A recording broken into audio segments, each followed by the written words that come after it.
welcome to Firstpost Game Plan. We have with us our football expert Rohan Gavaskar to discuss all the Premier League action and what an enthralling week 6 of football action we have had in England. Absolutely wonderful. And I know what Rohan wants to talk about first, but I think we must start with Arsene Wenger at 20. Well, his boys gave him a really good birthday gift, so to say. No, I thought it was outstanding. Absolutely. One of the best performances from Arsenal I've seen in a really long time. And let's not forget, they hadn't beaten Chelsea for 5 years. 5 years and a 3-0 clean sheet. And no, okay, look, sometimes you can win 3-0 and not play too well, but the way they played, the manner of the football that they played, the way Iwobi, Sanchez, Ozil, Walcott, the way they were playing, the way they were moving, fluidity, it was outstanding. I mean, I'm not a neutral. If you're a neutral and you're a lover of football, you can't help but doff your hat to the way Arsenal played over the weekend.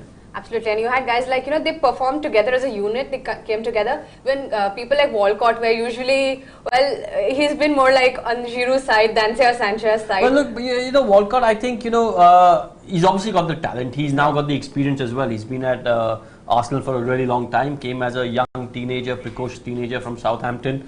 Arsene Wenger's nurtured him, and now, what Arsene Wenger said over the weekend, that he's matured, he's taking responsibility, and we're seeing the fruits of that. He played really well. He was out of his skin. I thought one of the big pluses for Arsenal was that Theo Walcott's coming into becoming a game changer, a match winner. We all know what Sanchez and Ozil bring to the table. They were magnificent. I mean, they are magicians. They were magnificent, and you expect that from them. But like you said, Theo Walcott has been a little disappointing, but not in this game. And I thought in this game he was magnificent. Well, this bodes well for the Gunners.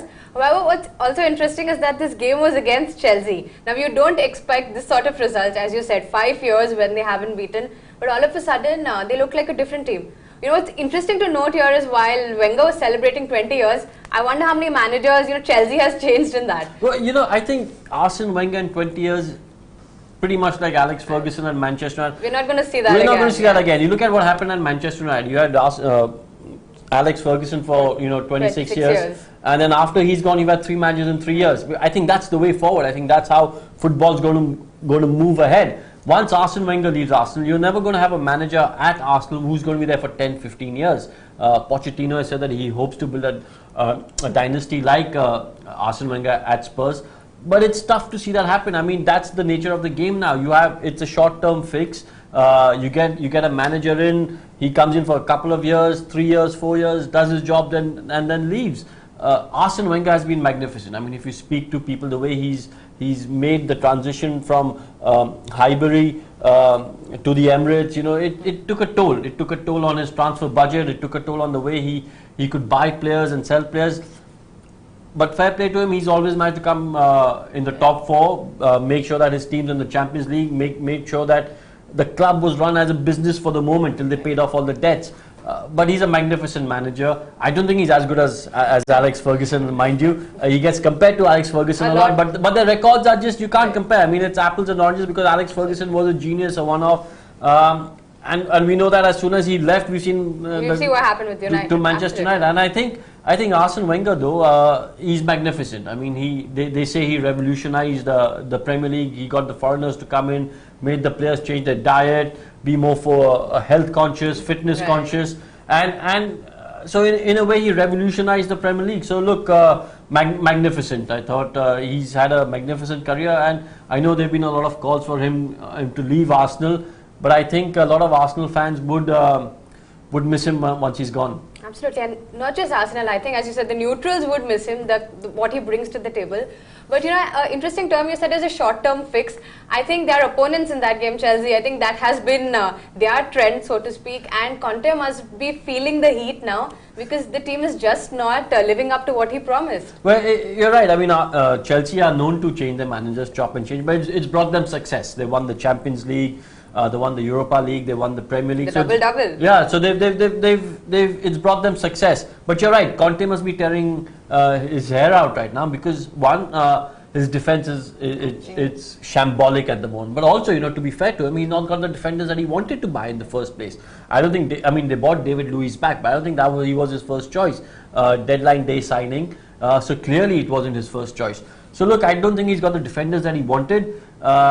the defenders that he played with when he was in the Italian coach were completely, I mean, a class above what you've got right now. Gary Cahill at the moment seems like he's got an error every game. David Luiz, we know he's got a mistake in him somewhere or the other. The fact that you're relying on John Terry at the age of 35, yes, fantastic defender, lots of experience, Mr. Chelsea. But I read this tweet somewhere which says that for a team which wins a lot of youth competitions, it's a very old team, Chelsea. And now the fact that you're relying on John Terry, yes, they're missing Kurt Zouma. I think Kurt Zouma will be a magnificent addition once he comes back from injury. But at the moment, you're right, it's looking like a jaded team. And it's interesting you mentioned Terry again because, well, there's this sort of a thought when once Terry comes back, well, I think people forget that they almost wanted to let Terry go. So I don't think that's really what he's looking forward to. Again, ironic because Conte is known for his defensive tactics. Yeah. However, Chelsea is not the only team that is facing this defensive hurdle, so to say. I think Leicester, Stoke, Swansea, they're all kind of bogged down in the defense, and there are a lot of talks about how this is probably because of the crackdown on grappling inside the box and shirt pulling. I mean, like Danny, referees are being very strict about it very now. stringent. And look, Danny Simpson, the Leicester defender, he came out and said that's really hampering our defensive abilities now, because earlier you could be a little bit more. You could pull a little bit more, you could, grapple a little bit more, and you wouldn't get punished as much. Referees took a lenient view of it, but now not anymore. We've seen penalties given, and that's why now defenders are trying to figure out a system where they can, be a little bit more aggressive with the forwards without having to grapple and pull shirts. I think it's a good rule. Because, we used to see it so many times in the Premier League over the last few years that, a defender would honestly be wrestling with the forward, getting him down, grappling is the word, and nothing would be done about it. But now, I mean, you can see that it's on the mind of the defenders. It's playing on the mind, and if that leads to more goals, so be it, because we want to see more goals. And I think you're right. You can see it in the mind of the defenders. I think Leicester especially had this sort of their defenders are more on the. But I think I agree with you. But also look, I think Leicester. I mean, the fact that they conceded 3 goals from corners. I'm not complaining. Let me be clear on that. But the fact is, they've got Wes Morgan and Robert Huth. Now, Wes Morgan and Robert Huth aren't the quickest defenders. You've got them in the side because they're tall. They're physically strong. They're built like grapplers, so to say. And they're experienced. Now, what we saw from Leicester was. And Claudio Ranieri said that lack of concentration, they weren't focusing enough. You don't expect that from experienced defenders like Robert Huth and Wes Morgan. And especially because you're not the quickest. When you're not the quickest, you've got to be on top of your game because you don't have the speed to recover and atone for your mistakes. So you've got to be on the top of your game. And they were. Thank goodness they weren't on the top of the game, and United capitalized. Right, now before we go to your favorite part of this, I must talk a little more about Leicester. Well, simple words, they don't look like champions anymore. They do look jaded. Now, I wonder why that is. I mean, either do you think the other clubs have sort of, upped their game, or just Leicester? No, Zina, I think it was a one-off. I think it was a complete one-off. I mean, at the start of the season, when we spoke about Leicester, I said they won't even come in the top 6. They'll come in the top 10 because they're a really good side. But I don't think they'll come in the top 6. They'll be in the top 10, and I think that's what's going to happen. Look, they've also got Champions League coming up. Right. I mean, if you ask the Leicester fans, would you swap last year for, they'd say nothing doing. I mean, we've got Champions League at the King Power Stadium. It's a magical journey for them. The Leicester fans themselves know that this is not going to happen again. I mean, the odds of Leicester winning again are, I don't know what they are, but they're pretty high. Right. But Elvis Presley high? Not that high anymore because they're a good side. But look, like I said, I think they'll be in the top 10. I don't think they'll be in the top 6 also. But the Leicester fans are enjoying every minute of this. I mean, the fact that they're in the Champions League and they're in a slightly easier group where they have the chance of maybe progressing into the next round. And who knows what can happen then? Absolutely. And what you'd say, that's right. They look like they are focusing on other events rather than just the Premier League. Yeah. Well, it's a different situation for them. I mean, they're not used to playing midweek games in Europe, whether it's the Europa League or the Champions League. So it's a completely different situation for them, different environment. They've obviously added to their squad. They've spent a lot of money. They've gotten a lot of players, and they've strengthened their squad, which is a good thing, which they needed to do. Also, we saw Ranieri in the game against United take off Vardy and Mahrez at halftime because he knew the game was up and he wanted to keep them fresh for the Champions League encounter midweek, which I thought was great management. I thought which was fine. Look, you've said, look, this game's done. There's nothing that we can do about it. Let's take 2 of our key players off, keep them fresh. I think Leicester, in the Champions League, will do a lot better than they'll do in the Premier League at the moment. Right. I think this is one prediction we'll keep in mind. When I say do a lot better, I'm saying that I think they'll qualify. Comparatively, I think they'll qualify for the knockout stages in the Premier League. I think they'll be in the top 10. We'll keep it in mind, but very rightly said, that Manchester United-Leicester game over at halftime. And what sort of performance by United? All critics shut, all fans happy, and and I remember the last week's game plan you mentioned Pogba needs that one goal, and he got it. No, he got that goal because I think that the monkey's off his back now, because you always feel that you've got to get that one goal to sort of get the ball rolling. We know Diego Forlan, for the longest time as a United striker, didn't get a goal, and that sort of bogged him down. He went to Spain, got the golden boot. He was a quality striker. Now that Pogba's got off the mark, so to speak, in terms of either an assist or a goal, he'll feel a lot better. I thought this was his best performance in a United shirt.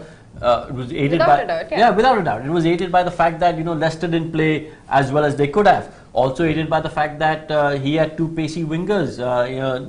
Mourinho said the reason to drop Rooney for this game was because he wanted pace, with Zlatan up front. So you had Lingard with pace. You had Mata as a number 10 being the creative hub, and the goal that Mata scored was a thing of beauty. It was an absolute thing of beauty. He started it, his movement and his finish. It wasn't really an easy finish, but the way he finished was fantastic. All good signs for United at the moment. Right, but Rooney's dropping, of course, did create a stir. While it gave a positive result, I'm sure no complaints about it. However, one thing I noticed is that with Rooney out, it looked like the rest of them, sort of stepped up, took more responsibility, played more freely and well. The Mata goal you mentioned, that really seemed like a proper team effort. Yeah, again, I think there was a lot of pace as far as United were concerned. Younger legs, fresher legs.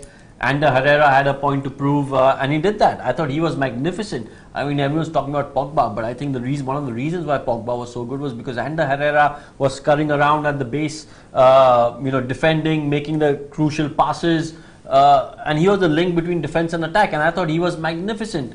I know Pogba, because he's a 90 million buy and the world's most expensive players picking all the plaudits, and rightly so. But let's not forget the role that Ander Herrera played in United's victory against Leicester. I thought he was outstanding. Right, I think that's the team effort Mourinho always refers to, and let's see whether we get to see more of that. Let's hope so. I certainly hope so. But then, over to their other Manchester neighbours. I think City still 18 on 18, going strong. Well, Aguero was back for them, which is good news. But on the flip side, KDB, De Bruyne, he's out. Yeah. Well, when you said Aguero is back, which is good news for them, and it's good news for all fantasy football players, because as soon as he was back, everyone got him into his team. And he scored, so we got the point. And he got 2 goals. But with Aguero, I mean, he's the complete striker.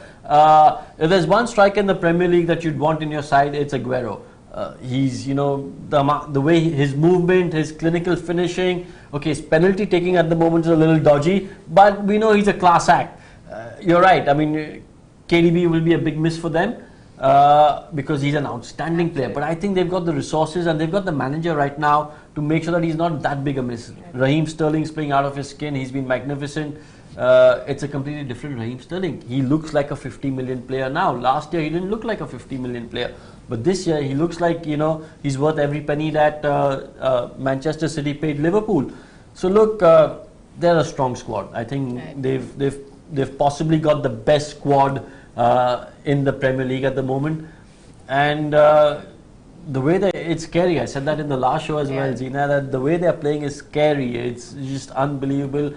Fantastic football, but there will be a blip at some point. I think last year De Bruyne's injury was that blip. Yeah. However, as you said, this time it is scary to think that they have that good a bench strength. Yeah. They probably might not miss their MVP. And well, over to Guardiola to see what he does now with how he manages the rest. No, you're right. You're spot on. I don't think they're going to miss. I mean, you will miss KDB, but not as badly as they missed him last year. Right. I don't think last year derailed their campaign completely. As soon as Kevin De Bruyne was out, the campaign went downhill. I don't think that's going to happen this year. You'll miss a player of his quality. That goes without saying. But I don't think it will derail the campaign. I think they've got enough players out there, quality players on the bench to come in and do a job for Pep Guardiola and Man City. And that should be, let's see, well, they make it one more on the table. But moving on to something which I really enjoyed watching as a neutral, Liverpool. Last week I called them throwing the kitchen sink. I think this time I'm going to go with mad dash. That's the one phrase I could think of. Well, it's like, Klopp's been associated with heavy metal football. This was heavy metal football. That's a nice phrase, Hull, everyone had tipped them to be, to be relegated at the start of the season. I think that's going to happen. They were down to 10 men. I think that didn't matter. If they had 15 men on the park as well, I still think Liverpool would have had the same score. They were magnificent. Adam Lallana too. I mean, the way he was playing, I mean, he looks, again, like Raheem Sterling, he looks like a player rejuvenated. We all know Coutinho is a magician. We've seen that over the last couple of years. He's got a, magical foot over there. And Sadio Mane, we've been saying, he brings a lot to this attack because he adds that pace. Someone like Sturridge, he's not hogging the headlines because everyone else is. Firmino really wasn't in the game. It's such a fluid attacking quartet that they have, and they keep interchanging positions. Again, I mean, suddenly now everyone's talking about Liverpool, which is the one team that might give Man City a bit of a scare. They're talking about Liverpool. I said at the start of the season that I think they'll be up there. I think the title will go to Manchester. I'm not saying which club, but one club in Manchester, but I think Liverpool will be right up there. I think, the other Reds. Yeah, well, the other Reds, I'm not sure if my Liverpool fans would like them, the other Reds, but yeah, I mean, look, they've got a lot of history. They've got and again, like we spoke about Pogba wanting to get the monkey off his back with that first goal. It's been a long time for Liverpool since they won the league. It's weighing 1990, I think, It's weighing on every Liverpool fan's mind, and they just can't wait. I mean, they got really close when Gerrard had that slip against Chelsea.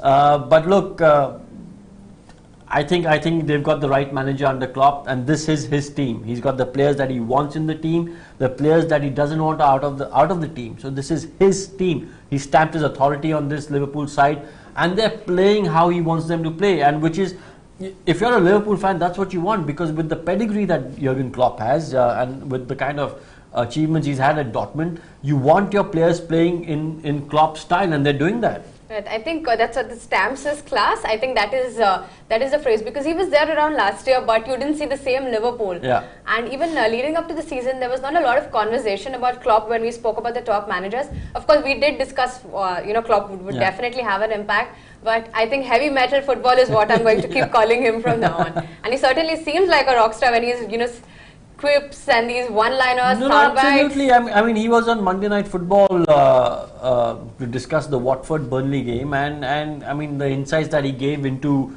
his way of thinking on football, they were fantastic. His quips, his one-liners, like you said, he always has something funny to say. He's got a really good sense of humor, and he seems like the manager that you'd want to play for. He seems to have his players, he's got their back, he'll protect them, he'll get the best out of them, and he'll nurture them. So he's the kind of manager that you'd want, to play for if you're a footballer. Absolutely. I think, we spoke about another manager, and back to him. Number 2 on the table, Spurs. And even without their main man, I think a lot of us did doubt whether without Harry Kane they would be able to have the same sort of impact. The table is too early to call, but I think they're doing well this season. Well, if you're second in the league, it's fantastic. They've done really well. But you're right.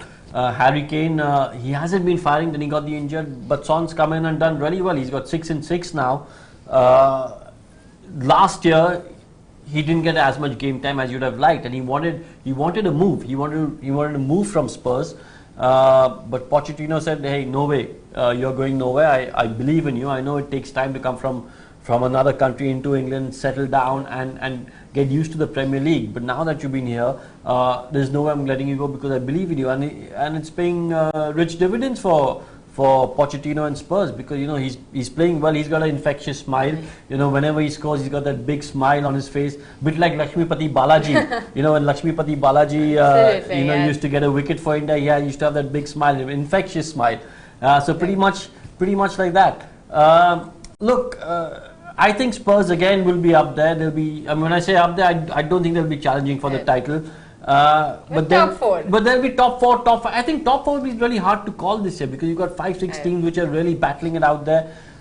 But they're a side which are progressing in the right direction. They're on an upward trend. Their trajectory is going up. They've got a really good young manager who's publicly said that I want to build a dynasty over here. I want to be here for as long as possible. So he doesn't see Spurs as a stepping stone to another big club. He says this is my club, and that's what you want to hear as a fan. That the manager, who's such a highly rated manager, saying I want to be here for a really, really long time.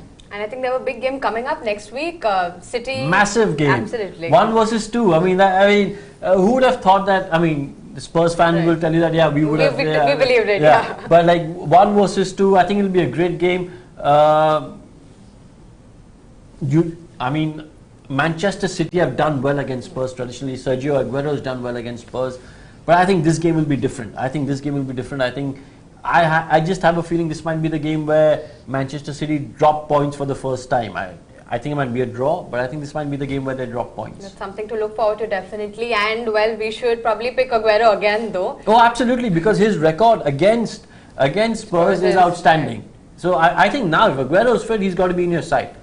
Throughout. I mean, don't change. Just keep him there. Don't press that transfer button where he's concerned. I think Coutinho would be another person to have in the team. He did well for me this week. I think Coutinho, yes, because he's quite reasonably priced. So Coutinho would definitely be another sort of midfield magician that you'd want. I think Sanchez, because Sanchez even though he's a little bit expensive, he's playing as a striker, though you get points as a midfielder when he scores. So I think I think these three would be your must-haves at the moment. Right. And any other tips you have just specifically for the coming week? Well, for the coming week, I mean, I would take the Everton Crystal Palace match. I think that will be a game where there'll be lots of goals scored. I think Lukaku. He had a bad week relatively compared to him, right? Relatively bad week, so I expect him to make amends. I expect him to score. Crystal Palace staged an amazing comeback against Sunderland in the previous week, being down 2-0, injury time winner by Benteke. So I think Lukaku and Benteke, along with Aguero, would be the way forward. I think the Crystal Palace game with Everton will be a high-scoring game. Well, hopefully that brings us up on the table, because are you still languishing on your fantasy table? I am still languishing on my fantasy table because unfortunately I brought in Lovren into my side. He didn't play, he got injured. I had Luke Shaw who didn't play. I didn't have enough defenders and goalkeepers playing. So I'm still languishing, but I'm hoping to sort of make up over the next 3-4 weeks. Well, so we have lots of action to look forward to on field, online, on our computer screens. Hopefully, I'm going to pick all the players Rohan tells me to, because I need to get up on that fantasy table. And I hope all of you have tuned in. And if you do like, comment, share, let us know what you think of the show. Next week, we will have Rohan again to discuss week 7. So now, thank you so much for tuning in. Thank you.